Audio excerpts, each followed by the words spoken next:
Welcome to the third edition of F-Secure's COVID-19 webinars. My name is Erka Koivunen. I'm the Chief Information Security Officer of F-Secure.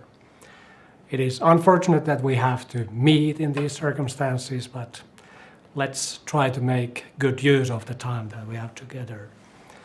I'm going to discuss about the business continuity aspects from the point of view of information security managers during these crisis times that we are experiencing. My personal background is sysadmin by professional origin. I'm an engineer by training, but I'm hacker at heart. So I always like to see systems and organizations fail, and I like to see them put under stress. I like to understand what makes or breaks security. And now the crisis that we are experiencing is not cybersecurity origined. It has, of course, security aspects, but we need to respect that this is a health crisis. This is a global pandemic.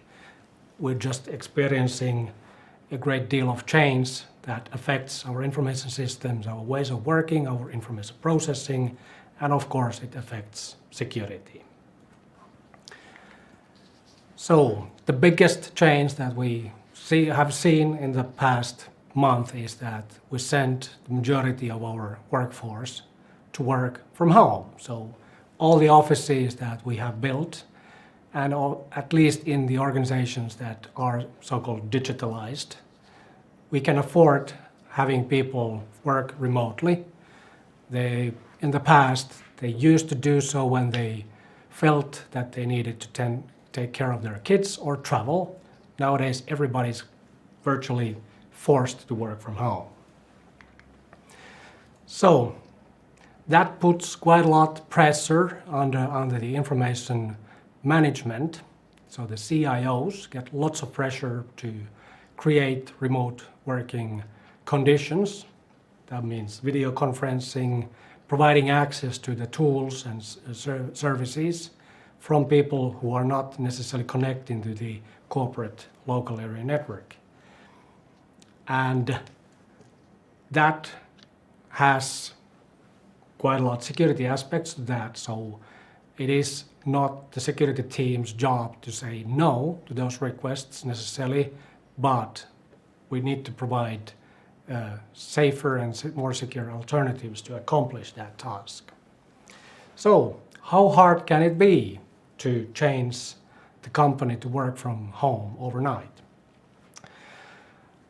In 2006, when this screenshot was taken from a product called Go to My PC, people still they already had VPNs in organizations, but alternatively, some organizations chose to have desktop PCs. They chose to force people to work from company premises where the managers could supervise when people come and go. They probably felt that the on-prem mode of operation was something of a guarantee to security. And when all of a sudden people were forced to work remotely, many CIOs were at loss, and they tried to come up with almost desperate means to accomplish remote access. In 2006, the world was experiencing avian flu. A couple of years after that, we had swine flu pandemic, or at least epidemics. And I was working in an organization at a time when a similar system like this was being proposed as a means to achieve remote connectivity to those work computers. You had all the tools on the desktop computer. The desktop computer was connected to corporate network, and all the data was either on the local server or even on that local desktop. And the proposal was to install these bloody agents, I would say, on those desktop computers, and then provide means to access to those computers remotely. At that time, I thought that this was a stupid idea. I was got quite vocal about it, and I said no. But I was then, of course, forced to provide this no but type of an answer. How is it that you can accomplish this task in a more secure fashion? And VPN at the time was the only solution. Nowadays, you can either route your home users through VPN to your internal networks, or you can choose to elevate your services to cloud. The more advanced, more modern organizations have already gone cloud native, so they don't need to elevate anything. They don't need to figure out how to allow users to reach those services, but they still have to come up with a way to authenticate the users. And in any practical setting, in any enterprise-grade organization, in any company with more than 3 years of legacy, you're bound to find that you have a hybrid environment where some of the systems have been designed to work from the on-prem philosophy, and some portion of the services, probably a small minority, work from cloud-native bases. So you have to support both the VPN, and you have to provide also the cloud connectivity. And when you are tweaking IP whitelisting, when you are forced to admit that perhaps the VPN capacity will not tolerate the fact that everybody is using those resources at the same time, you're tempted to also cut corners security-wise. Organizations might be tempted to remove the requirement to provide MFA authentication, or they might want to add all kinds of IP networks to the whitelisted status. And all these have effects to security. I'm a bit a traditionalist myself. I favor VPN connectivity also for the reason that I want to route all the workstation traffic for me to monitor. I want to know what my users are doing, and I don't want to know if they have been infected or if somebody else is going to use their computers. I also want to remove those computers from the untrusted local networks. You never know what's happening at home, where the mode of connectivity is typically consumer-based. There are malware-infected gaming PCs on the same network segment, etc. Regardless of how modern do you think that on-prem remnants are, the fact is that they are here and they are here to stay for a number of years already. I would argue that from the point of security, we should at least finally admit that on-prem will not provide us security in times when we need to make fast changes to adapt to these kinds of changes in our working habits. You can't achieve scalability with on-prem. It will never be cost-effective, and on-prem, the fact that you hear the fans humming in your own data center, that doesn't necessarily spell security, since you probably don't even have enough manpower to update, patch those computers. And now that people have been forbidden even to go to the data centers and your offices by threat of fine, you can't assume that you have people working there. So old-fashioned on-prem is still here. We don't like it. We need to acknowledge the fact. A number of organizations, even if they are connecting to the cloud-based services, they still manage their fleet by using group policies, and if they are Windows computers, they are domain joined. It is now roughly 1 month since everybody was sent to home, and if you have not provided the VPN connectivity where the workstations can talk to the domain controller, you might be seeing weird symptoms in the coming days and expect that people are going to call to service desk with connectivity problems. So that's the zero trust cloud native to you. That's the way that we have designed most of our networks nowadays. Another major change that we have experienced as a result of work from home is that in the past, the primary means of collaborating, negotiating, meeting people, exchanging ideas was to meet them eye to eye, organize a conference or meeting. If you felt lonely, you just called in a meeting and people were talking to you. Nowadays, you can't afford to do that. What used to be a secondary of lesser option was the video conferencing or chat. Nowadays, that's the only option, that's the primary means of collaborating. And quite many organizations have had, and a number of end users have had a steep learning curve in the art of using those video conferencing tools in a productive fashion.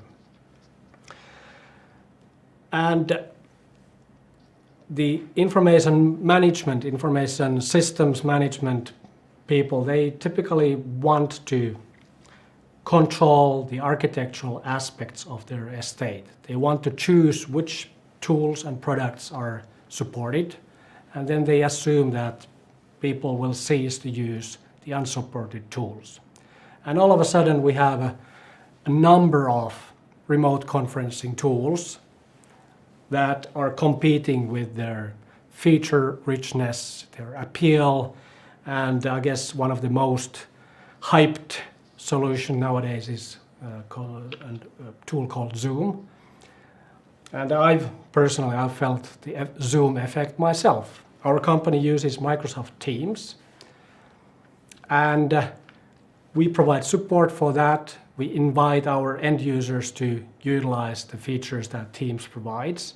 We've been suffering the capacity problems that Microsoft used to have, and we've been applauding Microsoft for fixing them. And yet, a number of end users and a great number of external organizations then choose to have some other means. They are using WebEx, they are using GoToMeeting, they are using Zoom. So we need to acknowledge that there are lots of alternatives out there. So internally we have instructed that if we want to exercise any control over corporate secrets, if we want to utilize video conferencing to handle F-secure information, the primary means of organizing video conferencing should be to initiate that meeting over our own platform. That way we can control the security aspects of that estate.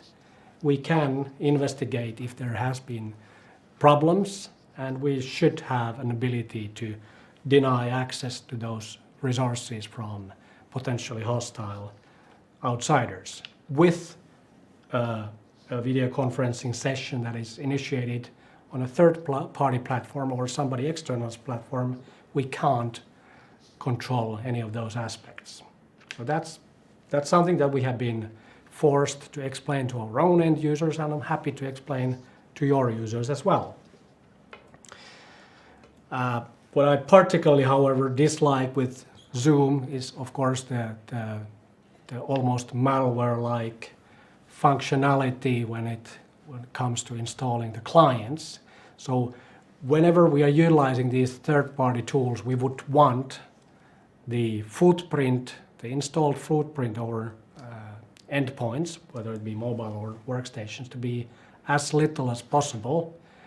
And by trickery and by cheating end users, Zoom, for instance, tries to install itself as a root on Mac platform, and there are also other kinds of tricks being played. So the mere participantship, the attendance to some video conferencing might actually violate your workstation's integrity, which is a security offense in that sense. Lastly, what has changed is that since, as I said, COVID-19 is a health crisis, even organizations that have successfully digitalized their business, if they have automated and orchestrated their IT, even that requires some human touch. There's always a human element to anything digital. And in most organizations, you'd be surprised to find how only a handful of people truly know how the systems work. And when you need to initiate a great deal of change in a short amount of time, you have to rely on those people to get it done in an efficient, fast, and secure fashion. And now we're faced with a real potential for these people to actually fall sick and be unable to conduct their business for weeks and time. So this would be the last possible moment for each organization to update your business continuity plans. You need to identify who individual people are critical to the continuation of some critical services, and whether you have documented procedures, whether you have people who could be able to substitute that person who has fallen sick. So not only your executives are important, there are lots of lone heroes and people who have created fabulous IT systems, and unfortunately there are going to be people who have built shadow IT empires that your business actually depends on, and this is the moment when you should realize that, you should address that in your plans.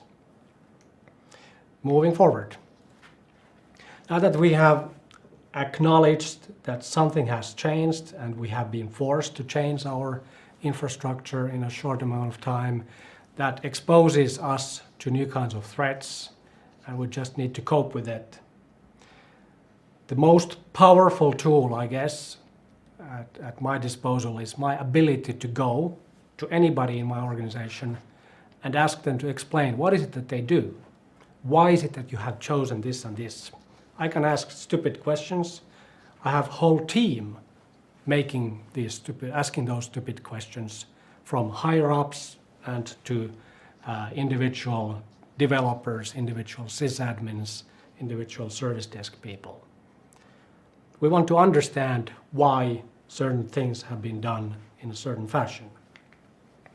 And the reason for that is the adversaries that are there out to hack us, to attack us, they are performing reconnaissance. They are reading our policies, they are observing our behavior, and they recognize where we are assuming something to be secure, even when something is not.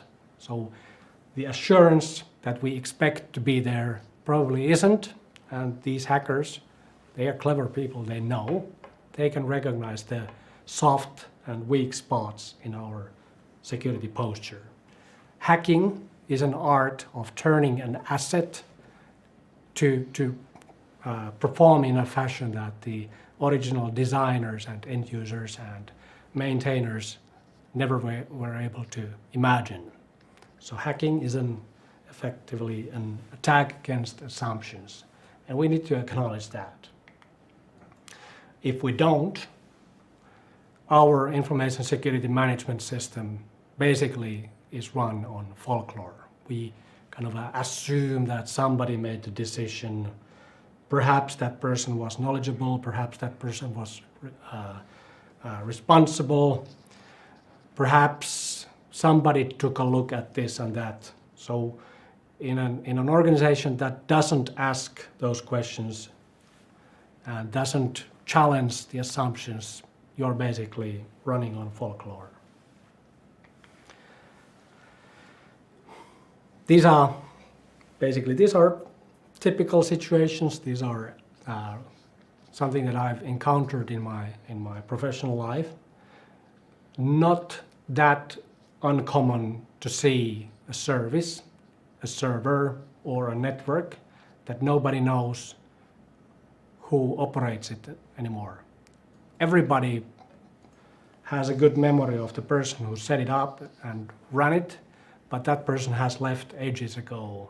Even the domain controller seems to be unable to tell which account this was that owned this system. As I said, the IP whitelisting, the MFA-less logon, is something of a source for risks and exposures when things change. So periodically challenge, why is it that you have whitelisted certain networks? All of a sudden you find that there are IP ranges from service providers that you have not used for ages. Your guest network probably has been added by accident to the list of trusted networks, etc. In any organization that has a number of services, more than 10, you're bound to find systems that are not only left unpatched, but there's at least a folkloristic explanation that you mustn't patch these systems. You need to understand why is it so, and it's your job to address that. You just can't finger point people for not patching. You need to help address the reasons why they have been stuck with those patches. Similarly, if you go and ask people why is it that they think that some old system no longer poses a threat, they easily tell that, yeah, it has been sunsetted, no problem anymore. And this is where the trust and verify comes handy. You need to actually double check that this sunset system is actually being ramped down. You'll be likely to find systems that have been up and running a number of years already with check mark in the sunset box in the asset inventory. And they have been left unpatched because why bother anymore? These are the attack vectors that are going to hit you. Similarly, if you ask people whether their system has been designed to produce logs, of course they will say, yeah, we have logs. We can provide them to you. Run a test. If you want to identify what happened, how a user was running through a system, how a data flow went, try combining those logs to reconstruct what happened. You'll find that much of those logs are garbage, much of those logs are incompatible, and you'd be in a difficult spot trying to get access to those logs and interpret them under pressure if you encounter a situation where you would need to investigate and perform some forensic analysis on a system that probably has been compromised. So trust and verify. This is something that in old Soviet times, I guess, Lenin was telling in a forum that trust is good, control is better. This is pretty dystopic and hostile way of saying it. In my team, I prefer to use that term, slogan, trust and verify, since we want to trust, but we want to have evidence that you are trustworthy. Now, there's a silver lining now that with all these changes, when we're conducting change operations in our systems and we're challenging some of the assumptions, that means that we have a fresh pair of eyes taking a critical look at some systems that have been almost forgotten and left behind. There are end users who are pushing our IT management to adopt new tools, and this should be seen as an opportunity.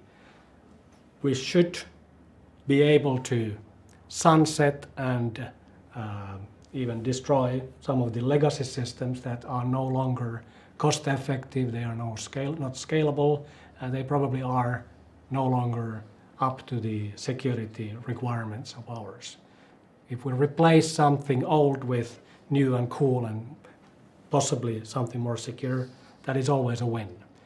If we take a hard look at why is it that an existing solution is not up to the task, we might even spot gaping security holes there and we can fix them while we have the discussion with our end users.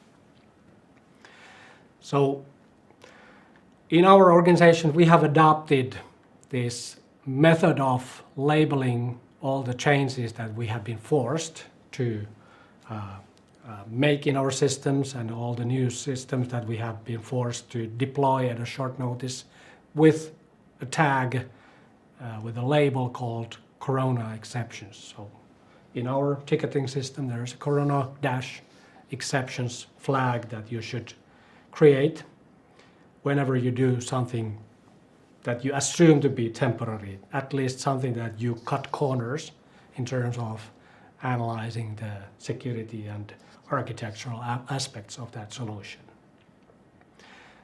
Typically, we're being asked a question like, is this stuff that we propose, is it secure? Can I use it?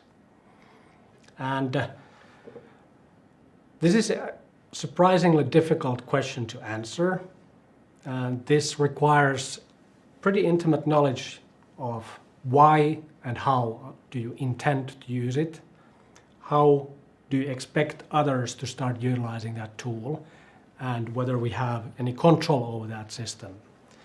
And from a technical point of view, it is entirely different to inspect the security of a client application than it is to inspect a web-based service. So here's an extremely educating Twitter thread by Mudge from 1 or 2 days ago, when he was examining the security characteristics of my favorite video conferencing tool, Zoom.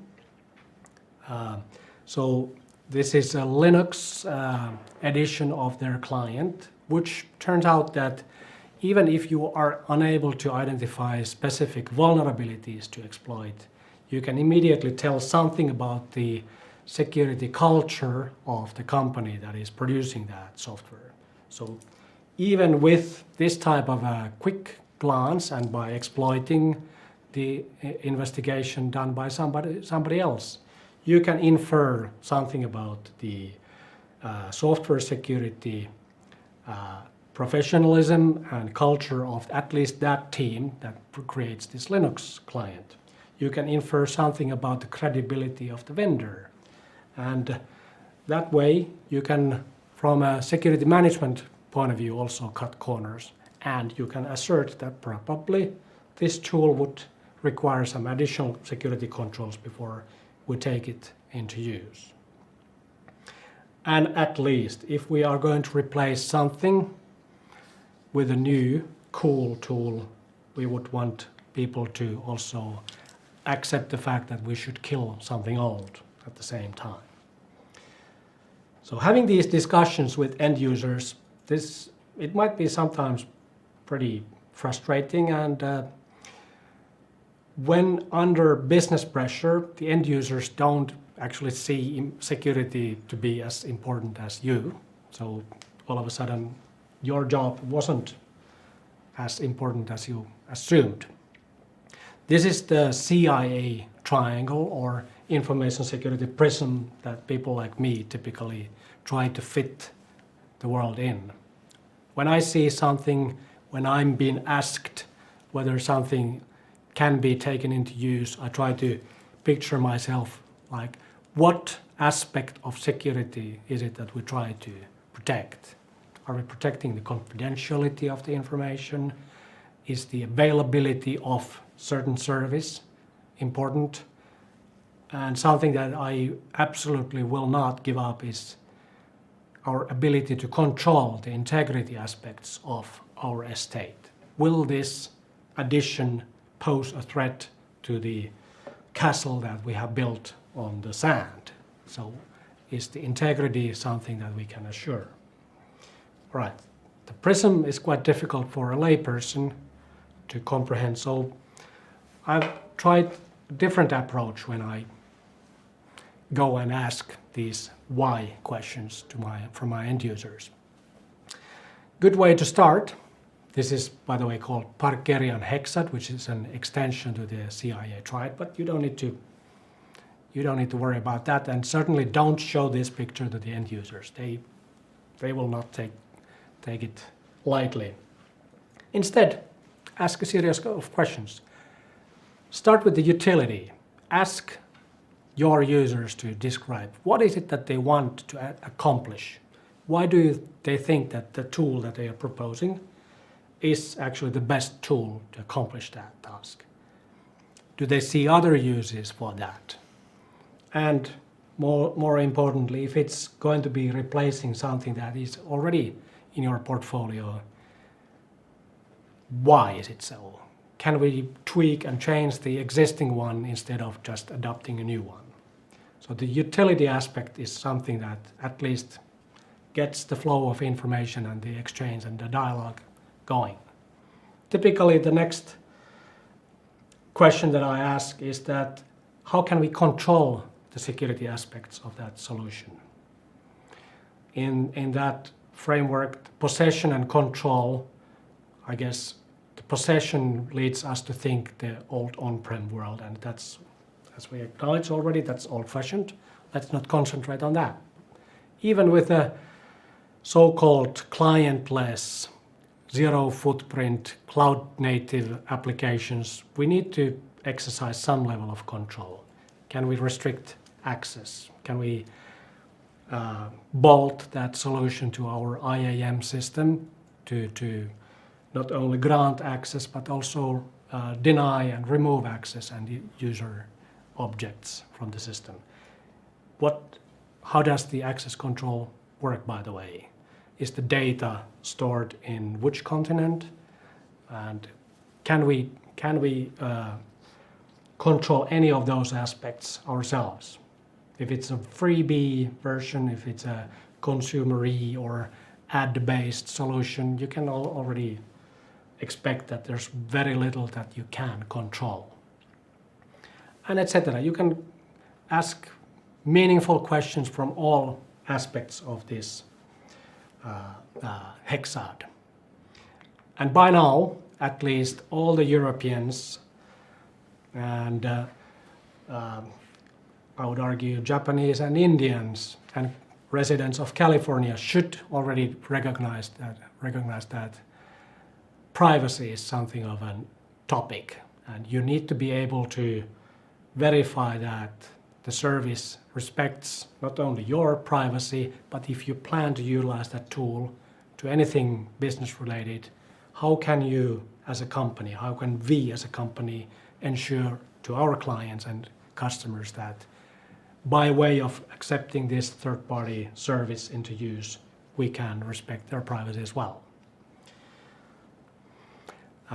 Our internal lifecycle security policy has a number of mandatory security tasks and actions and security gates, and they all deal with privacy, access control, and threat modeling, so that we can then have an educated plan to mitigate risks and to accept the residual risks. So it helps to have these tools to steer the discussion to a right direction. Right, so that's how you survive the avalanche of change requests. That's the way that you document the decisions that you made. That's the way that you at least collect enough information that you can, at least in hindsight, tell how your risk appetite probably changed as a result of this pandemic. Now, we need to bear in mind that there's going to be life after pandemic.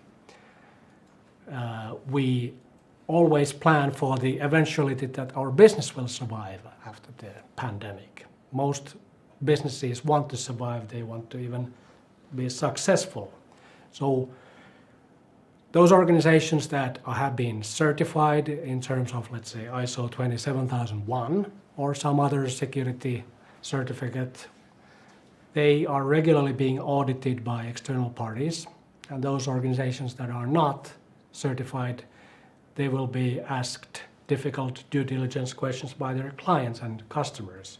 So you need to have an ability to see whether our risk management is up to its task and whether we have now adopted risks that are bigger than we are actually prepared to bear. So I suggest that we make good use of the Cybersecurity Framework that is now introduced by NIST, an American government entity. This framework essentially deals with the so-called post-breach conditions. So we assume that nothing is unhackable and nothing is error-free. We acknowledge the fact that something bad, something malicious, something happens at least by mistake, and we need to have a plan ready, and we have to have a capacity and capability to respond in kind. And we need to be able to control our force so that we don't treat everything like it would be an end of the world. So, hand in heart, how many of us acknowledged and foresaw that there would be a pandemic? How many foresaw that it would happen now? How many of us realized that it would mean that we send the whole workforce to home? I certainly didn't. I even participated in February in a seminar where we tried to predict what would happen this year in terms of cybersecurity. Everybody knew that there was some pandemic and nobody mentioned how it would affect the business or how it would affect security. That's how clever we were. And I guess I still don't feel that I did too lousy a job, so I'm not a good forecaster, let's admit that. However, I'm quite confident that even after all these changes, all those corona exceptions, our protections, our ability to prevent nasty things from happening are still fairly good. I'm quite confident that despite the traffic flow changes, the fact that our end points are no longer connected to the company local area network, but they are spread out in the residential networks, I still have a fairly good understanding that we can detect anomalies in our networks. We have an ability to respond, and the response capability has, from the ground up, it has been designed to work in a highly distributed, highly networked, and in remote fashion. So nothing has changed from that point of view either. And since we anticipated that there's going to be lots of changes, we are already preparing the fact that we need to fix things that we break. We need to reassess the risks that we have taken. We need to have a good mitigation plan to address some of the aspects that we probably have missed and neglected to address at the time. So that's why we're collecting those corona exceptions.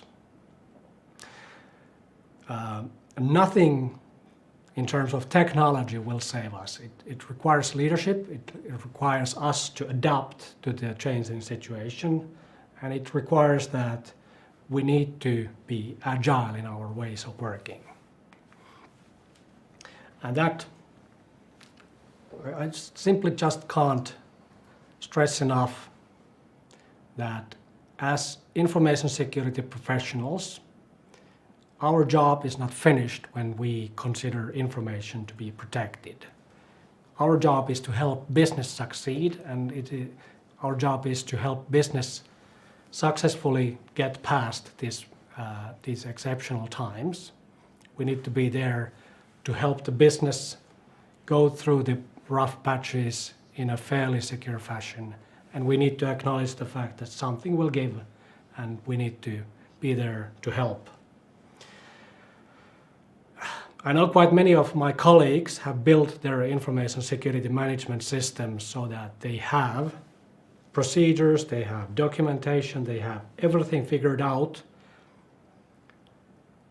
Everything is neatly in a binder. They have a good story to tell to the auditor. And at the same time, I see that they have a hard time accepting that now the environment all of a sudden changed. If you create a management system that is too brittle, if your first instinct towards change is to try to reject it, your leadership will fail. You will not be able to help the business be conducted in a secure fashion. So if our job would be easy, anybody would be doing that. It is for that reason that we have been hired to lead security in our respective organizations. Thank you for that. I believe we already have some questions in, and I'm now happy to take them. Let's see. All right, so there's already a question about Zoom. So at the end, should we use Zoom as a web conferencing platform since they have added some security features? Yeah, most certainly. I don't even dream of banning the use of Zoom in among our end users. I have to acknowledge that it is a popular tool, it is a feature-rich tool, and there are lots of people who insist on utilizing Zoom for their business and for their even their private communication. So yeah, we just need to learn to live with it. And for one, I would imagine that the response after the great public pressure by Zoom Corporation has been pretty good. They have now set up a security advisory board. They have hired big names, and they probably will make some radical changes in the security features of their platform. So I welcome that move, of course. But it will take a moment for me to start promoting the use of Zoom in our company. I have to say that. All right, the next question. Some companies want to route part of the traffic outside the VPN and make sure that they have ability to preserve capacity. So that is effectively either split tunnel configuration or then encouraging end users to turn off the VPN while they don't absolutely require that. So there's also an additional question, should everything be going through the VPN, or should, for instance, YouTube and bandwidth heavy services go outside? Yeah, I would argue that, yeah, since I said that I want to be able to monitor and see security anomalies happening in my endpoints. So in that sense, I'm a bit jealous about the traffic. So I would want to see that everything that my users emanate from their computers to go past by my sensors. But I'm not too picky. I have lots of endpoint sensors installed on our fleet as well. We are using all the bells and whistles that our company produces in terms of endpoint protection and detection response tools. So it is pretty hostile environment for any attacker to try to compromise our workstations. So I'm quite confident that we are able to see anomalous actions happening, and we get alerts regardless of whether the traffic goes through VPNs. And despite the fact that we have pretty good capacity in our VPNs, at times we too have instructed our users to be conscious about utilizing traffic-heavy applications, video downloads during the peak hours. So yeah, it's only natural that you treat bandwidth as a scarce commodity, and if my willingness to subject my users to monitoring is in conflict with our ability to even provide basic services, of course I need to step aside and let people bypass the VPN. The split tunnel, I recognize situations and areas where a split tunnel is beneficial, and yet the split tunnel also makes the endpoint a bit more immune to connection attempts originating from the local network. And some applications, they are quite stupid and they are not able to shut up in an untrusted network. So I would want the VPN to whisk that information and those beacons and connection attempts to a secure tunnel. But you can't always have your way. So I acknowledge the fact that if there are technical grounds to let some traffic go past the VPN, knock yourself out.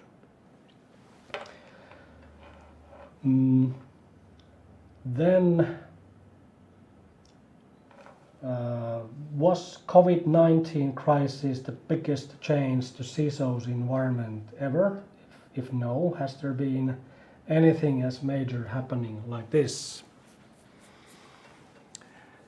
I would argue that from my point of view, this COVID crisis has not been that big of a change, and that is mostly due to the nature of our business. So we are heavily digitalized. We have been supporting remote work, and even our office design, at least in our busier sites, has been counting on the fact that not everybody comes to office at the same time. So I don't see that, from my own perspective, that big of a change. The bigger changes have been, I would argue, the move from on-prem to cloud, and the pain that most organizations still feel about how would you forklift your services from the on-prem world to the cloud. How do you become cloud native in the process? That has been way bigger, although I have to admit, way slower change than the COVID.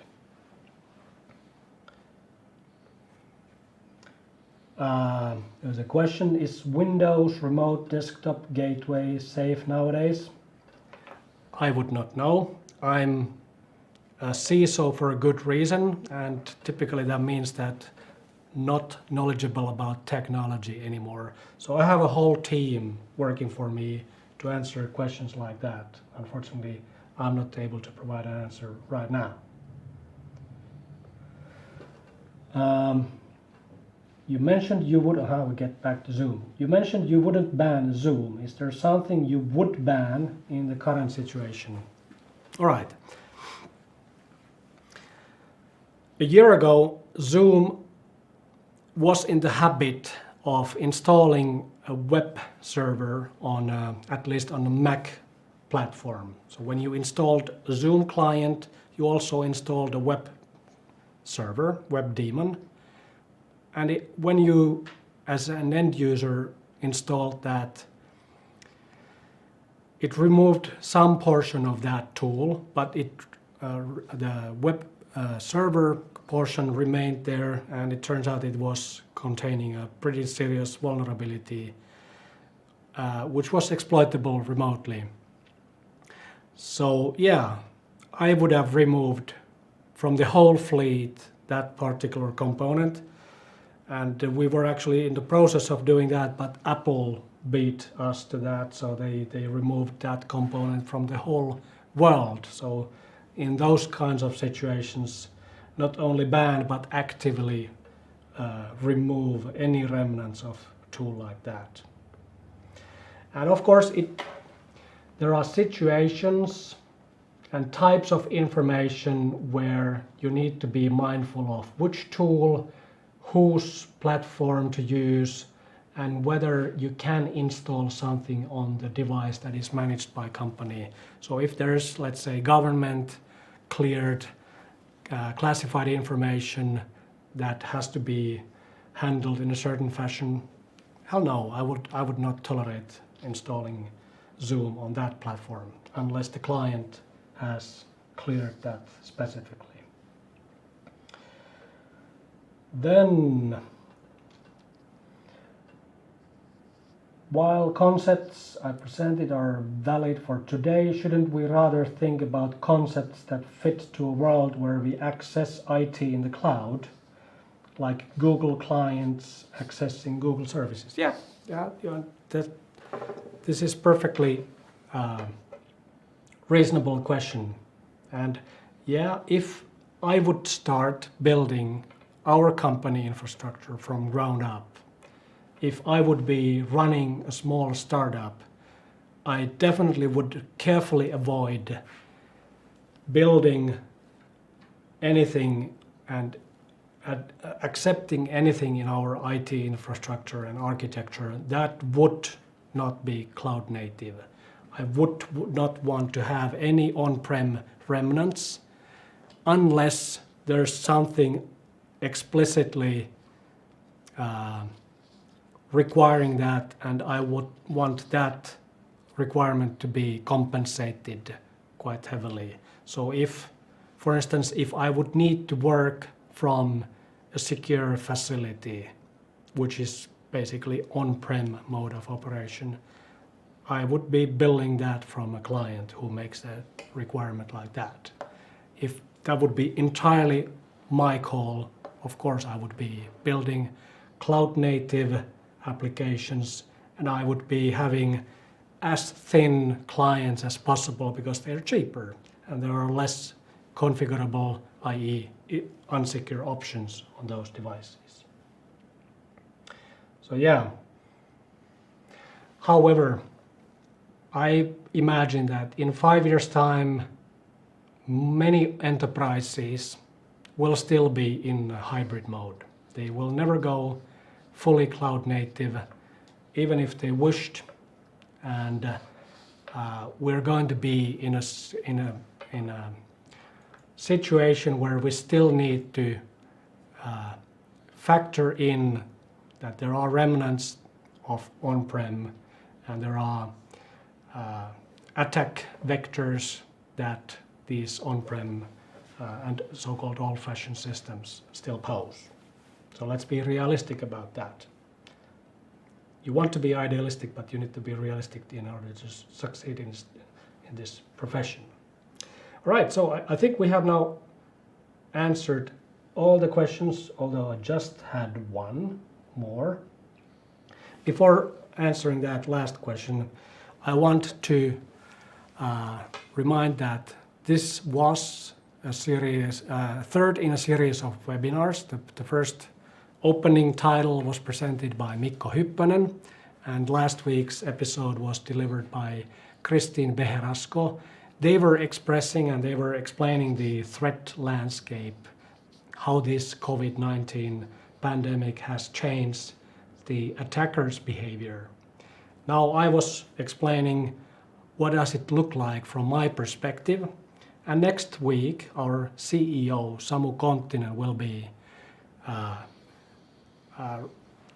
discussing what does it look like from executive's point of view, and of course the topic will be revolving around cybersecurity as well. So last questions. As a CISO, what frameworks do you use to guide you in your decision-making process to secure the company? I have to admit I'm not that religious person, and I'm pretty agnostic to frameworks as well. So I want to understand that what is it that we know, how much guesswork is there when we are making decisions about to go or to not go, and I want to understand what is it that we are genuinely doing to mitigate risks. So any framework, any flowchart, any picture that I was showing or has been shown to me, I will adapt, I will pick and choose, I will not be religious about frameworks. We, as a company, we have been forced to abide by ISO 27001, which of course puts quite a lot emphasis on risk-based decision-making, and it tells us how we need to evidence what we do, but there are lots of other to choose from. But yeah, let's be pragmatic more than religious about those frameworks. All right, and the last question about business continuity planning. Many business continuity management frameworks consider fire, earthquake, flood, etc., but rely on being able to move people or operations to temporary alternative locations. And the pandemic that we're now undergoing limits our options and challenges these assumptions about working in those quarters. So the question here is,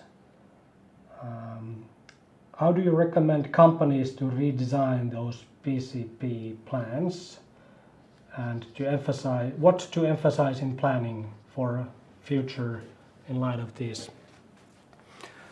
All right, so again, let's not be too religious about this. The business continuity planning is exercise that is worthwhile and valuable even when you never actually follow up those plans, when you never actually invest anything that those plans indicate.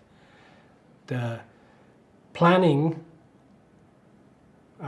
ensures and forces the organization to think about alternatives, and you just need to be mindful of the fact that sometimes you might be tempted to let yourself cut corners in those plans. For instance, if you start from the assumption that you need to relocate your workforce, you would be tempted to assume that, yeah, nobody probably got hurt in the process, or that you would have a place to move these people around.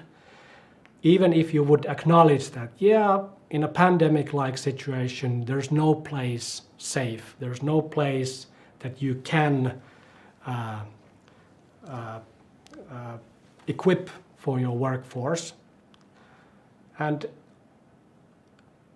it doesn't mean that you should follow these business continuity plans by investing huge amounts of money to work from home equipment. So if you would be planning for the eventuality of everybody working from home, you would have ergometric inspections there every 6 months. You would be investing in tools, tables, network connectivity, wireless mouses, you would have hotspots, you would have wired connections. And all of a sudden, you find that you are not only investing in your office premises, but you're also investing in people's living rooms and bedrooms and kitchens.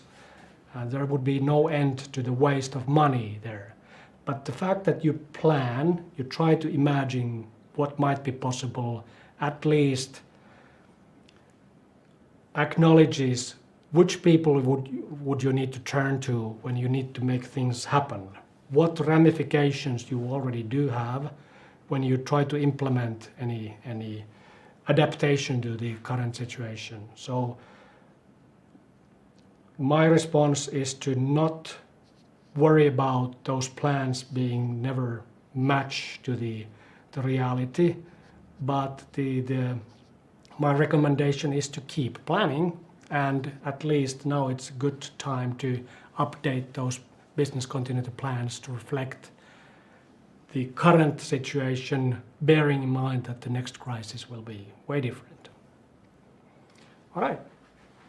Thank you for the lovely hour that we spent together, and be sure to tune to the next week's episode by Samu. Take care.